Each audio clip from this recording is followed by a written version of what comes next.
I'm revealing my entire investment portfolio, every crypto I own, why I own them, the ones I'm holding until next bull run, and the ones I'm not really sure about. My goal 2 years ago was to go from unemployment and no income to $1 million, and after a year and a half of side hustles, starting businesses, investing, massive setbacks, and giving it my all, I was able to make $1,692,041. And my new goal is to go to $50 million, and I honestly have no idea how I'm gonna get there. And so far, my current best plan partially involves me investing into crypto during the bear market in anticipation of the next bull run sometime after 2025.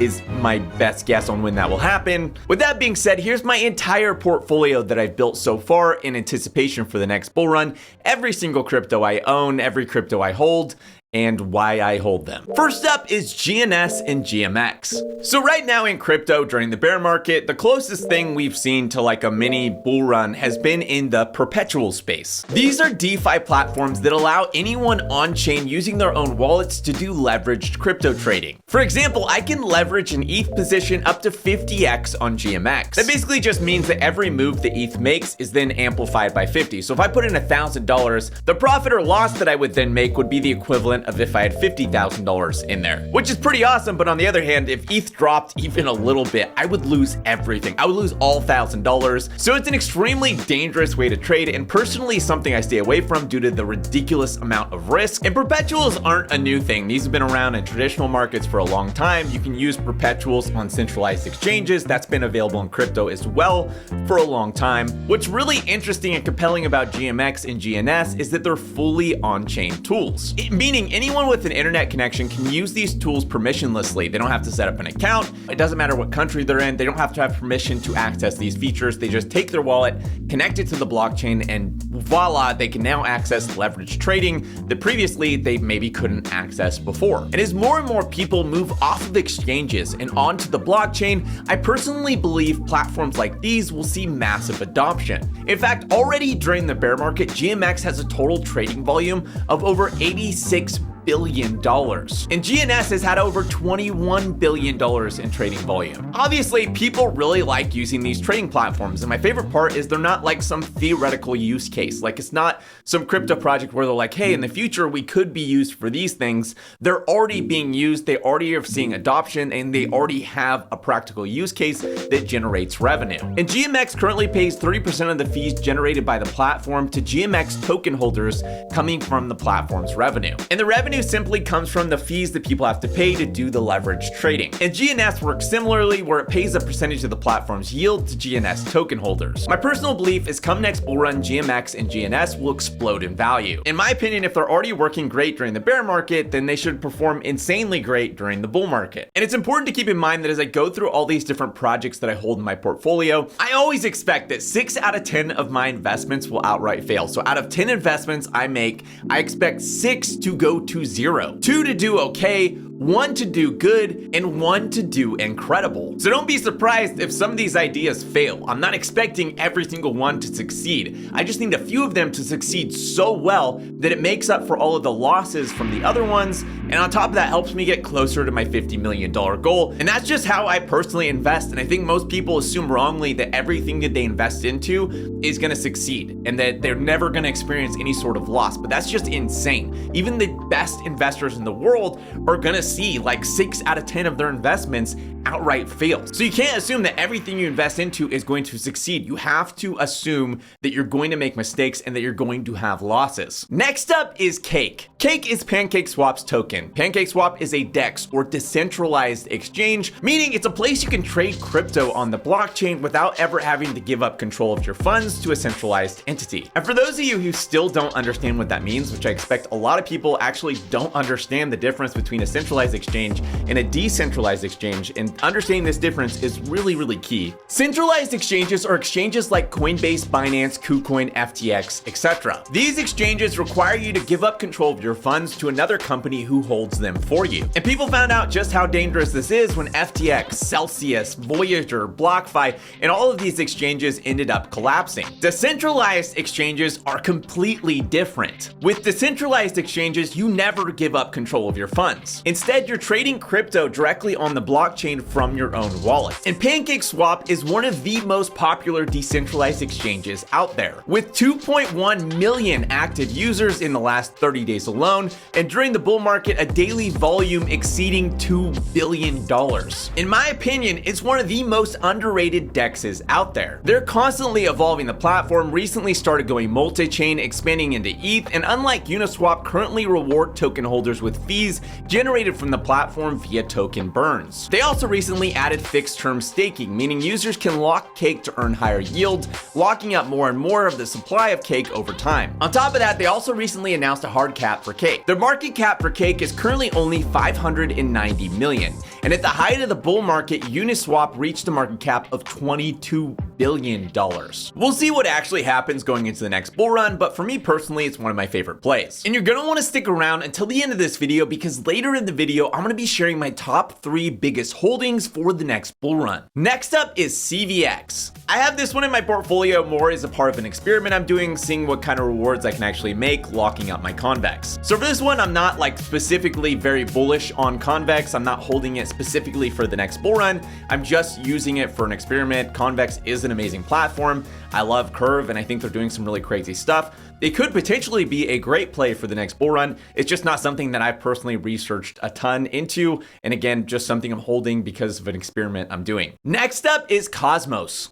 I've been bullish on the Cosmos ecosystem for a long time now. And as the Cosmos ecosystem has grown and expanded, I've just gotten more and more excited. As far as I'm concerned, Cosmos is kind of like Ethereum's arch rival, although sort of in a good way. New blockchains that promise to be Ethereum killers launch all the time, but most are just VC funded cash grabs. Cosmos, however, is not so. It has a passionate and dedicated community, a truly bold and unique vision, and the talent and resources needed to build it into something amazing. And in some ways, the final vision for Cosmos is really similar to the final vision for Ethereum, but the paths they choose to get there are completely opposite. Ethereum essentially is built from the bottom up, with Ethereum being the base layer that provides security, and layer 2 networks like Optimism, Arbitrum, and Polygon built on top. Those networks get all the benefits of Ethereum, but are able to provide faster transactions and a lot cheaper fees. And then even on top of layer 2 networks is something called layer 3 networks, which are really specialized networks built for extremely custom use cases. Cosmos is different because it starts essentially with the layer 3 networks, except they're not really layers to the Cosmos ecosystem at all. Every blockchain in the Cosmos ecosystem is completely separate and independent. They're each responsible for their own network security and each suited for the exact purpose that they're built. However, they all have this unique ability to connect together via something called IBC,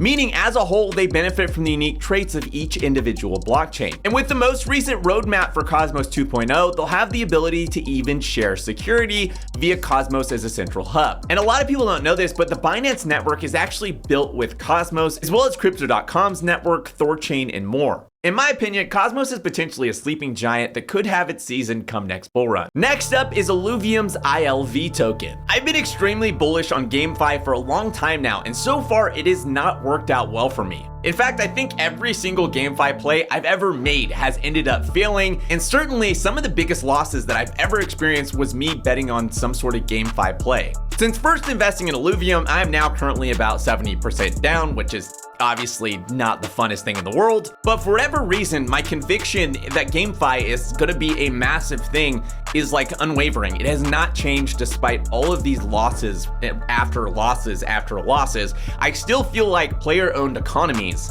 digital economies owned by players, is going to be massive. Next up is Magic Token, and again, this is another GameFi play. They're basically a GameFi platform and marketplace built on Arbitrum that connects various games together. And to me, when I first came across it, it looked really interesting, and as I've said, I'm extremely bullish on GameFi despite me continually losing on it and only being wrong so far. Again, only time will tell, and we'll see what ends up happening. After that is Matic. Matic has been absolutely dominating lately, securing deals with Instagram, Stripe, Adidas, Reddit, Starbucks, Disney, Meta, and more. Matic is a layer 2 blockchain built on top of Ethereum, meaning it's faster and cheaper than using Ethereum directly, but still has all the benefits. And my favorite thing about Matic is the absolute hustle that this team has. These guys just don't stop. They keep building, they keep working hard, and they keep making these insane deals that nobody else seems to make. And because of all this, they've attracted a lot of really talented people to come build their projects on the Matic blockchain. And talent plus lots of capital to keep building, to me, is a recipe for success. After Matic is Uniswap. Uniswap is a decentralized exchange like PancakeSwap and easily the biggest one in the space. Because of that, it's built up a lot of capital to keep building and attracted some of the best talent in the space to keep developing. Uniswap has processed over $1 trillion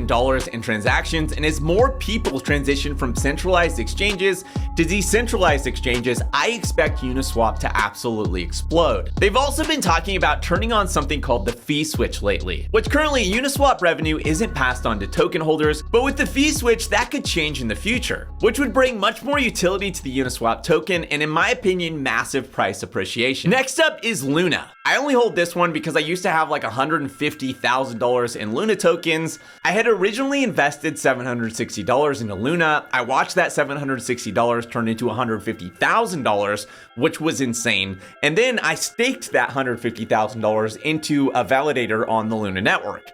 Then when UST and Luna collapsed like overnight, I couldn't unstake my Luna tokens. They were like locked for 21 days, and I watched my $150,000 turn into less than a cent in like 48 hours. And after that, they did an airdrop of the new Luna token to all the previous token holders, but it's vested, so I can't actually sell it. It's like locked until like 2023, and then I can sell some of it, and then 2024 I can sell some of it. I think like it goes all the way to like 2026 or something. So I'm not specifically wanting to hold this token, it's just currently locked and I can't sell it. Next up is Tetu. I bought this one when it was the bull market and I was being really dumb. This project was really small back then, and I thought, you know what, I'm gonna invest like $20,000 in this project and it could go way up because it's so small that if it were to get big, it would absolutely explode in price and I'd make a lot of money. Because at the time it was the bull market and literally everything was going up all the time. So like the odds of this working out for me seemed like they were really good at the time. So I stuck money in there and I was like just waiting for something magical to happen. Nothing magical did end up happening, and then like a few months later, the entire market absolutely collapsed. That being said, for all of the insanity that has happened so far, that my position in this is only down 46%. And this is purely because I got stupidly lucky and some whale, I still don't understand exactly what happened, but some whale like locked a bunch of like millions of dollars worth of Tetu tokens and balancer tokens into some pool somewhere, and then like suddenly Tetu became valuable because of that. Still sucks because I'm down 46%, but considering I probably should be down 99%, feels really good. Like I feel like that's a win, which is kind of weird, but I guess in the bear market, just, you know, like I only lost 46% is a win. Maybe.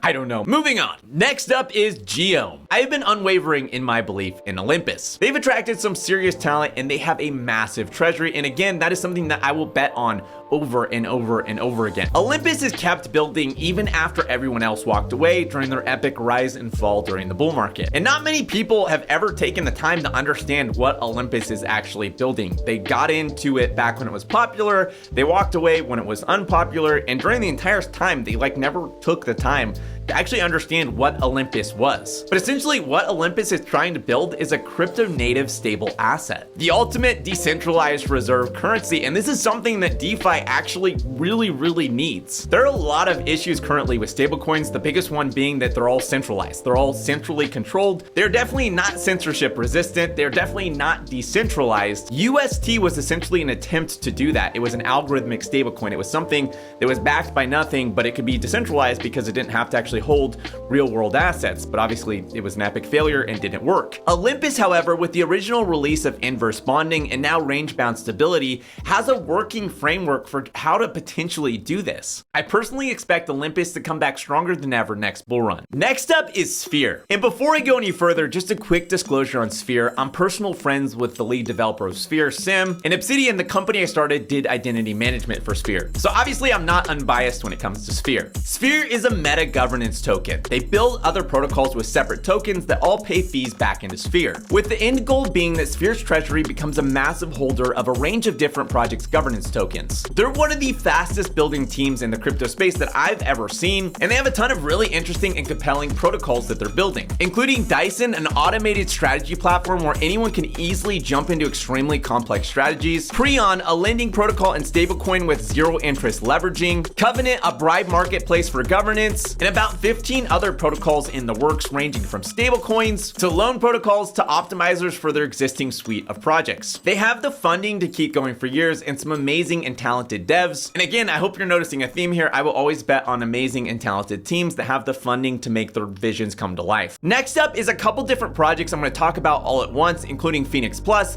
MDB, Grizzly, Penrose, and Unknown. All of these are part of like different various experiments that I'm running. I do all of these experiments every single week in crypto, trying to figure out different ways to make passive income. And I hold these tokens because I either got rewarded them for, farming out or something, or I'm holding them because they're directly tied to the experiment that I'm running. Another batch would be Clima, Mine, Solar, CFI, Whale, and AXS. These are all tokens that I hold that have lost so much value that they're near worthless, and I just haven't gotten around to selling them yet. And last up is, of course, ETH. And this is where I currently store the majority of my funds. And I made an entire video about exactly why I made this decision and all the research to back it if you're interested in checking that out. But the basic idea is that it's really, really difficult to accurately time the bottom of the market. And I personally believe ETH will be worth significantly more in the future, and that ETH will go up in price before everything else goes up in price. Meaning, even if the price of ETH currently goes lower, it doesn't bother me, because if ETH does appreciate faster than everything else in the market, then my buying power should remain intact. And again, if you want the full story of why I took half my net worth and put it into ETH,